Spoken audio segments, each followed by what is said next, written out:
I would like to request Dr. Rakhi Mehta, Dr. Rakhi Mehra. Kindly you start first. After that, Dr. Akhilesh, because I know Gyan ka bhandar hai Dr. Akhilesh, so he's going to speak a lot. Good evening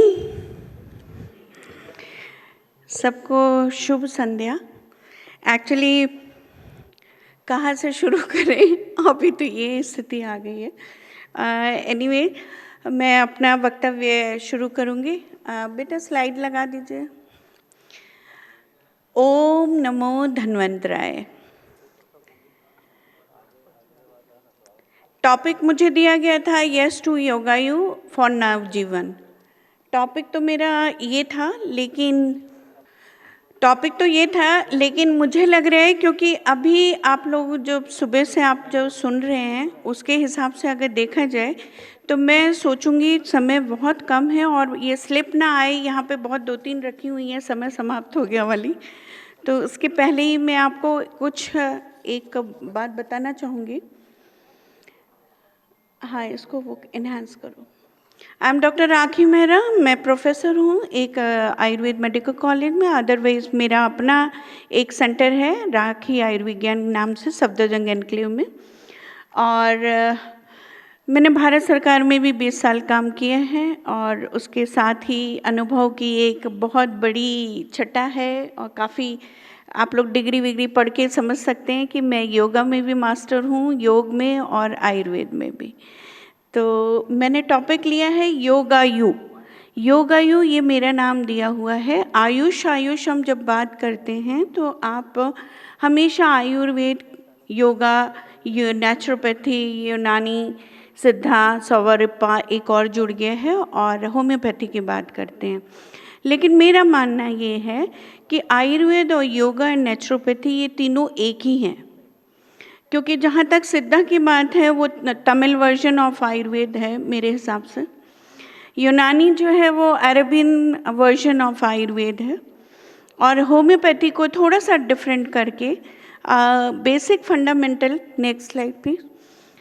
जब ये बात आई कि मुझे आयुर्विज्ञान खोलने की क्यों ज़रूरत पड़ी, जैसा कि अभी शुरू में हमारे जो पहले सेशन में बता रहे थे और मैं उनसे काफ़ी प्रभावित हुई, उन्होंने जिस तरह से उस विषय को जिक्र किया है कि कोविड में जब सभी लोग हताश हो रखे थे तो हमें, आपने देखा होगा कि डिस्पाइट इतने सारे एडवांसमेंट होने के बावजूद एक लिमिटेशन है हमारे मेडिकल साइंस की, और वो जो भी हमारी एलोपैथी है, मॉडर्न मेडिसिन्स हैं, उनके लिमिटेशंस जहाँ आती है वहाँ पे हमने जीवन दिया। तो इसीलिए मैंने इसका टॉपिक लिया कि योगायु फॉर नवजीवन। नवजीवन, नव मतलब आपका एक संस्था को बहुत बहुत बधाई हो जिन्होंने ये टॉपिक रखा। और नवजीवन, नव मतलब होता है न्यू और जीवन मतलब होता है लाइफ। यदि आयुर्वेद को देखा जाए तो आयु मीन्स लाइफ ही होता है। और जिस तरह से उन्होंने अभी आयुष इंटीग्रेशन, मैंने एक नाम सुना, मुझे बहुत आकर्षित किया, बहुत ही अट्रैक्ट करा। क्यों? क्योंकि इसमें ये 6 सिस्टम नहीं बोले गए, ये बोला गया है कि ये आयुष, और आयुष का मीनिंग ही होता है जीवन देने वाला। तो जीवन देने वाला आयुर्वेद है और ये सिद्ध हो गया पूरे ग्लोबली। Next please. कोविड के कारण जिसमें भी जो वो काढ़ा की बात नहीं है, जैसे केवल काढ़े की बात हुई थी, तो गिलोय घनवटी, संजीवनी वटी से लेकर के गोल्डन मिल्क जो बहुत फेमस है, बहुत महंगा मिलता है। अभी मैं पिछले महीने ही लंदन गई थी और वहाँ पे गोल्डन मिल्क जो है वो काफ़ी कॉस्टली है। मेरे ही एक सीनियर है वहाँ पे, और उन्होंने खुद अपना विला बनाया है अपने ही आयुर्वेद की प्रैक्टिस से। और वो आजकल क्योंकि आयुर्वेद की प्रैक्टिस वहाँ पे रिकॉग्नाइज नहीं है, लेकिन फूड सप्लीमेंट के हिसाब से उन्होंने उसको वो अचीव किया, और गोल्डन मिल्क उनका एक प्रोडक्ट है। तो इसलिए मैं ये कह रही हूँ कि आयुर्वेद में जो दम है उसकी बात करें तो बहुत टाइम लगेगा, लेकिन मैं आपको ये बताना चाहूँगी कि मैं एज ए फाउंडर ऑफ आयुर्विज्ञान की हैसियत से आई हूँ। तो we provide services, awareness, advocacy and adoption of Yogayu. इसमें मैं योगायु में ही योग एंड आयुर्वेद में टीचिंग भी करती हूँ, ट्रेनिंग भी करती हूँ और ट्रीटमेंट भी करती हूँ। आप सेंटर ये राखी आयुर्विज्ञान के नाम से, इसका लोगो को मैं डिस्क्राइब करना चाहूँगी थोड़ा सा। Next please. ये लोगो है इसका, और इसमें ये जो कहा गया है, जो डिफरेंट कलर्स हैं उनके सिग्निफिकेंस देख के आपको एक बात याद होगी कि हम सब लोग जो हैं वो नानाषधि भूतम किंचित, अगर श्लोक बोले तो हम किसी भी तरह से पंचभौतिक से अलग नहीं हैं। तो हम 5 भूत हैं, आप सबके पास 5 उंगलियां हैं, पांचों की उंगलियां एक एक महाभूत को रिप्रेजेंट करती हैं, और इसीलिए इन हाथों से और पैरों से बहुत सारी टेक्निक बन गई, सुजोग से लेकर के बहुत सारी, लेकिन हम अपनी ही ताकत को भूल के बैठे हैं, तो इसलिए मैंने इसका ये दिया है। और अल्टीमेट हमारा जो पंच लाइन है, शरीर इंद्रिय सत्वात्म धारी जीवितम बोलते हैं हम। तो शरीर इंद्रिय सत्वात्म, शरीर मतलब होता है फिजिकल, और सत्व मतलब होता है मेंटल, इमोशनल, एंड आत्मा मतलब स्पिरिचुअल। तो आपके mental, emotional and all 4 factors are included in WHO's latest definition, that is कि ये केवल फिजिकल हेल्थ नहीं होता, इसमें मेंटल इशू भी हैं, इसमें इमोशनल इशू भी हैं, और इसमें आपके स्पिरिचुअल इश्यूज भी। ये सब जब पूरा संपूर्ण होता है तब आपका शरीर इंद्रिय सत्वात्म रक्षणम एक बनता है, और वो रक्षा करता है। ये हाथ जो पृथ्वी है, हमारी जो धरा है, और धरा का कलर आप देखिएगा तो ये हमारे पास में खुद है, हमारे अपने हाथों में पंच महाभूत है, लेकिन हमें एक ही गोल है कि give life to life through life, क्योंकि हमारी आयुर्वेद मेडिसिन योग जो है वो लाइफ देती है, लाइफ बचाती है। तो इसीलिए जब हम बोलते हैं कि लाइफ क्या है, जीवन क्या है, हम बोल रहे हैं हितायतम सुखम दुःखमायुस्तस्य हितायतम मानम च तच्र यत्रोक्त स आयुर्वेद उच्यते। तो उसमें एक भाषा आई थी कि सुखायु, हितायु, ये क्या चीज़ है जिसकी बात आज आप नवजीवन के थ्रू करना चाह रहे हैं, वो है सुखायु, वो है हितायु। कोई भी आयु हितकर तभी हो सकती है जब वो दूसरों को हार्म ना करे, और इसके लिए बहुत बड़ा, अभी जैसे कि प्रीवियस हमारे वक्ता ने भी बताया कि आहार निद्रा ब्रह्मचर्य, ये ट्राइपॉड्स कहलाते हैं, 3 उपस्तंभ कहलाते हैं।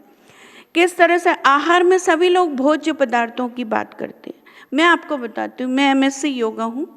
आहार का मतलब होता है आप जो थॉट लेते हो, थॉट विचार, वो भी एक आहार है, और आपका मन उन्हीं विचारों को खाता है, वो आपके भोज्य। यानी मन को आप विक्षिप्त करिएगा तो आपके शरीर, क्योंकि हमारे आयुर्वेद में 2 ही तरह के रोग लिखे गए हैं, निज और आयुर्वेद, निज और आगंतुज। निज होते हैं खुद के द्वारा बनाए हुए, और आगंतुज होते तो बाहर के द्वारा। तो कुछ विचार तो हम लेके बैठते हैं और कुछ विचार हमें थोपे जाते हैं। आपकी अगर शिक्षा आपको एक स्वतंत्र प्राणी बनाती है, यही मेरा उद्देश्य है, लाइफ देना और पुनर्जीवन। पुनर्जीवन, हमने एक जीव माता का इतना प्यारा स्वरूप इन्होंने बताया, स्वस्थ सौंदर्य, और उन्होंने एक बात बताई थी, प्रसन्नता। हमारे सुबह के जो माननीय जी ने, तो मुझे ये बात इतनी अंदर तक लगी कि आप स्वस्थ मतलब क्या, हेल्दी नहीं, ये इंग्लिश मीनिंग है, वो संस्कृत वर्ड स्व में स्थित। आप स्व हैं क्या, पहले ये तो पता हो। Next please.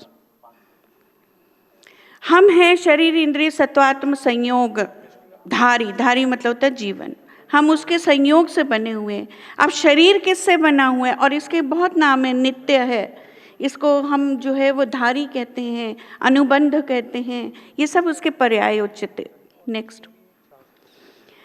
इसीलिए हमारी वेलनेस जब तक ये चारों से नहीं आएगी तब तक हम नहीं होंगे। नेक्स्ट।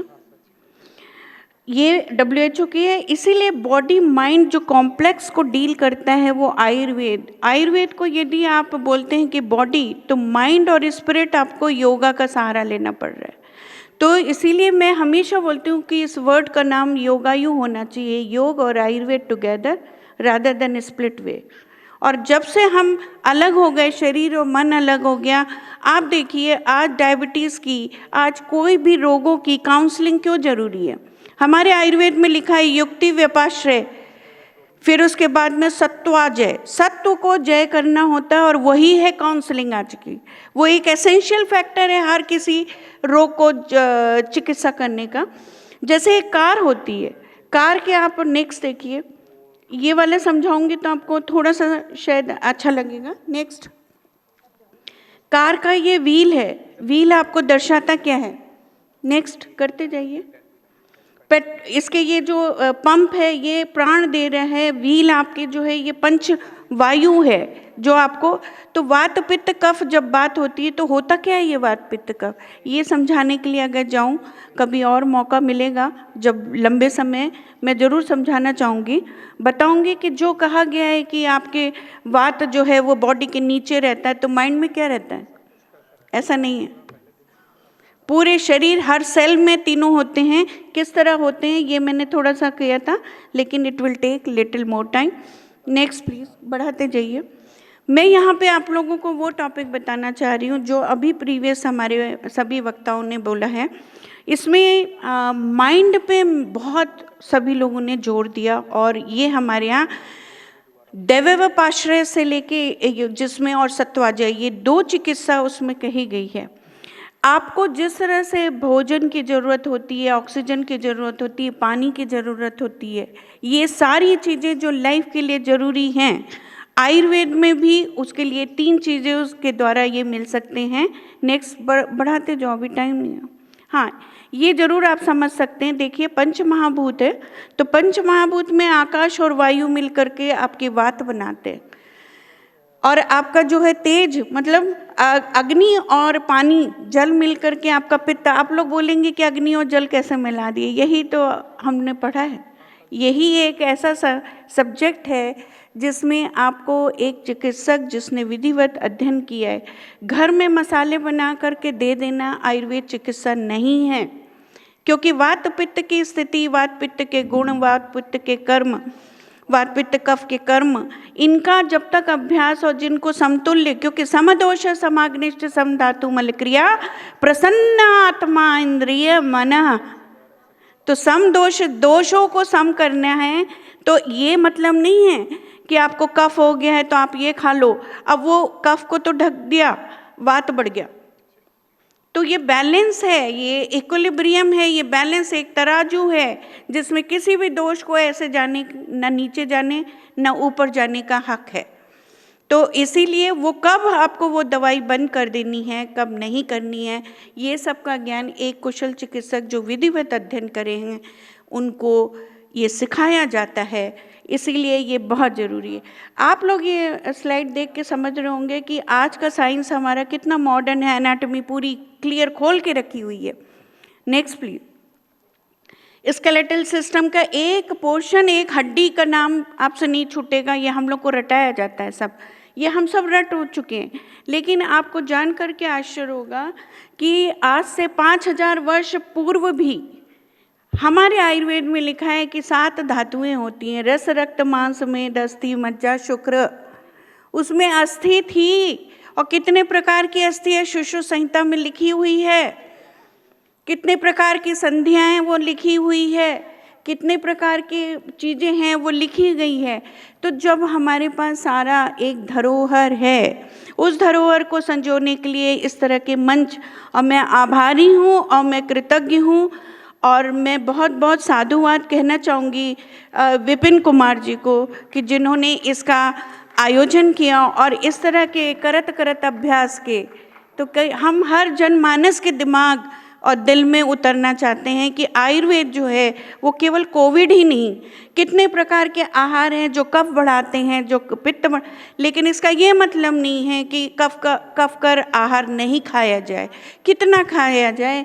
तो कितने रस आपकी एक दिन की थाली में है, मधुर अम्ल लवण कटु तिक्त कषाय, क्या 6 रस आप खाते हो? नहीं, आप कभी मीठा खा लेते हो, कभी नमकीन खा लेते हो, कभी आपका बैलेंस नहीं है। और यही बैलेंस आहार फर्स्ट है जो ट्राइपॉड, उसमें आहार आपका जो सबसे पहले, उसके साथ में विचार भी है। क्यों? आहार विहार आचार विचार, ये 4 चीज़ें हैं जो आपको स्वस्थ करती हैं। और ये देखिएगा, इसके बावजूद आपको ये नहीं मालूम होगा कि कितनी क्वांटिटी में किस फूड को कई लोग हमारे पास ओपीडी में आते हैं, वो बोलते हैं कि पेट बहुत भारी हो गया, कल हमने गोभी के पराठे खा लिए। गोभी के पराठे बुरे नहीं है, ठंड में गोभी आपको उष्णता प्रदान करती है, लेकिन क्या आपने ये कभी जानने की कोशिश की कि इसमें अजवाइन डली है? क्योंकि उसका कफ कर को हटाने के लिए जो है, उसके वात को हटाने के लिए, बादीपन जिसको बोला जाता है, तो बहुत सारी चीज़ें ऐसी हैं। इसके बाद ये रखिएगा, इसके बाद में सबसे इम्पॉर्टेंट है कि जो चीज़ आपको साथ में है या आपको अच्छी लगती है, ज़रूरी नहीं दूसरे को, इसको कहते हैं आयुर्वेद में इंडिविजुअलिस्टिक अप्रोच। और इंडिविजुअलिस्टिक अप्रोच आप धारण कर सकते हैं जब तक आपको प्रकृति परीक्षण नहीं आता। तो प्रकृति के आपके हिसाब से ही, प्रकृति के हिसाब से ही हम ये डिसाइड करते हैं। आगे बढ़ा दीजिएगा, क्योंकि समय अभी हमारे पास कम रह गया। मैंने तो प्रिपेयर करके सुबह से आई हूँ, लेकिन बड़े बड़े वक्ता जिनको सुनना बहुत ज़रूरी था, उनके साथ अभी ये एक देखिए, ये अभी बात की थी विपिन जी ने कि हमने श्री अन्न पे कॉन्फ्रेंस की। ये मेरा पेपर कल इंटरनेशनल जर्नल में छपा हुआ है। इसमें है क्लिनिकल इफेक्ट्स ऑफ रागी। रागी को हमने मेडिकल स्टूडेंट्स और इंजीनियरिंग स्टूडेंट्स को दिया एज ए ब्रेकफास्ट विथ तक्र। तक्र मतलब होता है छाछ, बटर मिल्क, और उसका इफेक्ट पूरा इसमें है। ये इंटरनेशनल इम्पैक्ट जर्नल में छपा हुआ है कल ही, तो मैंने इसको डालना सोचा। लेकिन this is the high time, मैं आपको बोलूँगी कि मन को हमेशा एक्सेप्टेबल नहीं, प्रीवियस वाला, मन को एक्सेप्टेबल रखिए। और उसीलिए कहते हैं ना, भले बुरे सारे कर्मों को देखे और दिखाए, तोरा मन दर्पण कहलाए, तोरा मन दर्पण कहलाए। तो मन को दर्पण बनाना है तो आहार को ठीक करना होगा, निद्रा को ठीक करना होगा, और ब्रह्मचर्य अथ अनुशासनम से शुरू होता है पतंजलि योग सूत्र प्रथम। और पतंजलि जो है वो योग के प्रवर्तक हैं, तो उन्होंने कहा है तो ब्रह्मचर्य एक नथिंग एल्स देन अनुशासन आपके sense organs and motor organs का। आपको कौन सा मोटर ऑर्गन्स पता है? ज्ञानेंद्रियों और कर्मेंद्रियों का जो संयोग है, मन कहाँ बैठाना है किससे, ये एक नियमावली है। जिस तरह आहार की नियमावली है, उसी तरह ब्रह्मचर्य की भी, और ये केवल और केवल आयुर्वेद और योग में कहा गया है। इतना सब ट्रेजर हमारे पास में है, फिर भी हम उस पुस्तक के ऊपर चश्मा लगा के सोते हुए दिखते हैं। तो मैं ये ज़रूर कहूँगी कि ये बच्चा जो इतनी सारे पुस्तकों के ऊपर सो रहा है, ये स्थिति हमारी ना हो जाए। इसीलिए मैं हमेशा बोलती हूँ कि इसके पहले सभी सब कुछ लुटा के होश में आई तो क्या किया, इस दिल में चिराग जलाए तो क्या किया,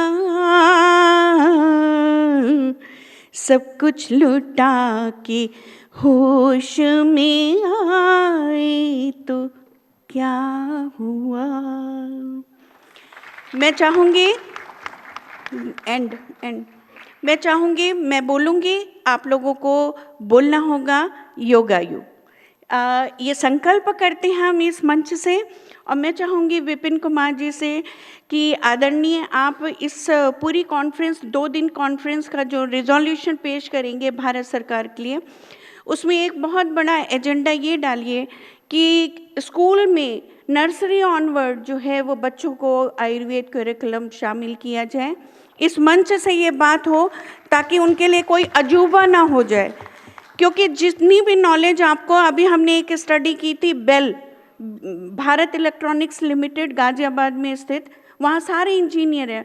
पर मैडम और आप लोगों को बताते हुए मुझे बड़ा दुख हो रहा है ये कि देयर इज़ अ ब्रिज, और वो पेपर हमारा पब्लिश हुआ है ISA, वहाँ पे भी हमने प्रेजेंट किया। मैंने यही कहा कि अगर आपको लोकल से ग्लोबल जाना है, आपको ग्लोबली आपको विश्व गुरु साबित करना है तो पहले लोकल अपनी एजुकेशन में आयुर्वेद डालिए, बचपन से पढ़ें, ताकि हमें कोई फाउंडेशन कोर्स नहीं करना पड़े कि आयुर्वेद इस स्थिति में। आपको जितनी भी नॉलेज होगी आपके ट्रेडिशनल वे में या अपनी दादी मम्मी और बुजुर्गों से प्राप्त हुई या अनुभूत हुई होगी, लेकिन ट्रेडिशनल नॉलेज आप पीछे पलट के देखिए आपने स्कूलिंग में कभी नहीं की। तो ये मैं चाहूँगी इस मन से कि आप इसको रिजोल्यूशन में इसको भी शामिल करें। और साथ में वो एक बहुत अच्छा उन्होंने कहा था कि जिन्होंने 50 साल तक अपनी विद्या एज ए वैद्य यूज़ की है तो उनकी स्थिति आज आशा से भी बता, तो उसको भी प्रोड्यूस किया जा सकता है। और जितना अच्छा मैडम ने बताया था कि वो कोई कोर्स करा रही हैं, तो ये मेरा एक अनुग्रह है। और इसके साथ ही क्योंकि मैं अंत हमेशा जो है वो धन्वंतराय से शुरू करते हुए, मेरे साथ एक बार आप लोग seat straight, close your eyes. मैं आप लोग को क्विक रिलैक्सेशन टेक्निक सिखा सकती थी, लेकिन आप सुबह से ही रिलैक्स हो, तो इसलिए वो ज़रूरी नहीं है अभी फ़िलहाल। मैं आप लोगों को बस एक मंत्र के साथ अपनी वाणी को विराम दूंगी। आप लोग ध्यान लगाते हुए फोल्ड योर हैंड्स टुगेदर, थोड़ी सांस को नॉर्मल होने दीजिए। मेरे साथ बोलिएगा, ओम।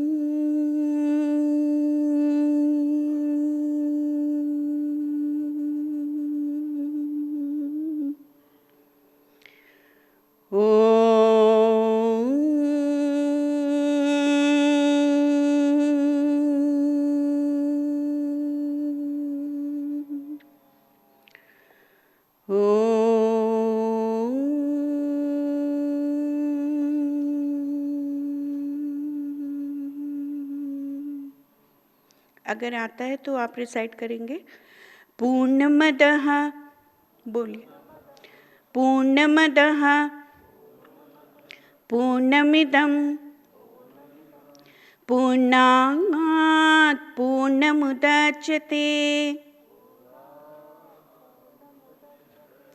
पूर्णमदः पूर्णमिदं पूर्णात् पूर्णमुदच्यते पूर्णस्य पूर्णमादाय पूर्णमेवावशिष्यते। ओम शांति शांति शांति। Slowly rub your hands together. अपनी आँखों में रखिएगा, put on your eyes. Feel the energy. Thanks to God. ईश्वर को धन्यवाद देते हुए, इस मंच को धन्यवाद देते हुए, जिसने सिखाया उसको धन्यवाद देते हुए, स्वयं को धन्यवाद देते हुए कि आप दृष्टिगत आ रहे। आज धीरे से अपनी आँखें अपने कर्म क्षेत्र यानी जिन हाथों से हमने शुरू किया उन्हीं हाथों में केंद्रित करते हुए, कराग्रे तु लक्ष्मी, कर मध्ये तु सरस्वती, कर मूले गोविंदम नमः। नमस्कार।